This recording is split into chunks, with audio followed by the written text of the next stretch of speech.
Welcome to Business World Review, what you need to know for Tuesday, August 12th, 2025.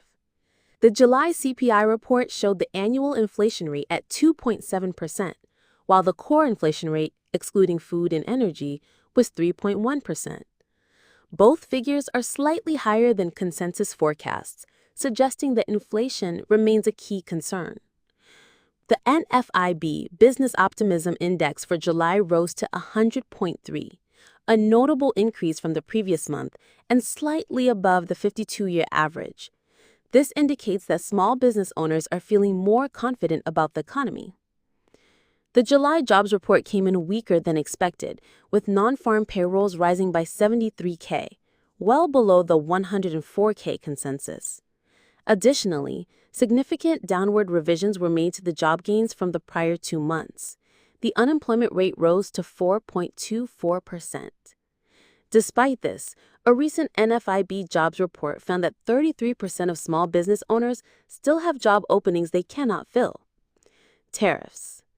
Tariffs continue to be a major topic of concern for businesses of all sizes, with small businesses particularly worried about the uncertainty and potential for increased costs.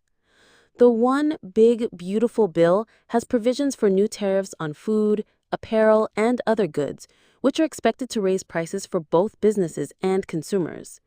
There is an ongoing push for exemptions from these tariffs, especially for small businesses. Experts are anticipating double-digit increases in health insurance costs for 2026, a concern that is amplified for small business owners who are still recovering from the pandemic.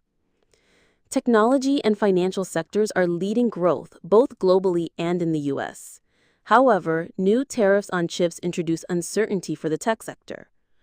Artificial intelligence, or AI, is being highlighted as a tool for small businesses to improve efficiency and compete. Credit and financing. While some reports indicate an improving trend, more loan officers are still reporting tightening credit conditions for small firms than easing them. This remains a headwind, particularly for less established businesses. E-commerce and digital marketing. Social media platforms like TikTok are being promoted as a way for small businesses to attract new customers, with endorsements from influencers being shown to generate a significant portion of revenue. Factoring can meet the cash needs of businesses impacted by rising tariffs. Contact Chris at Versant Funding to learn if your business is a factoring fit. Producers can benefit from the working capital factoring can provide. Contact Chris Lehnes of Versant Funding to learn if your business is a factoring fit. Producers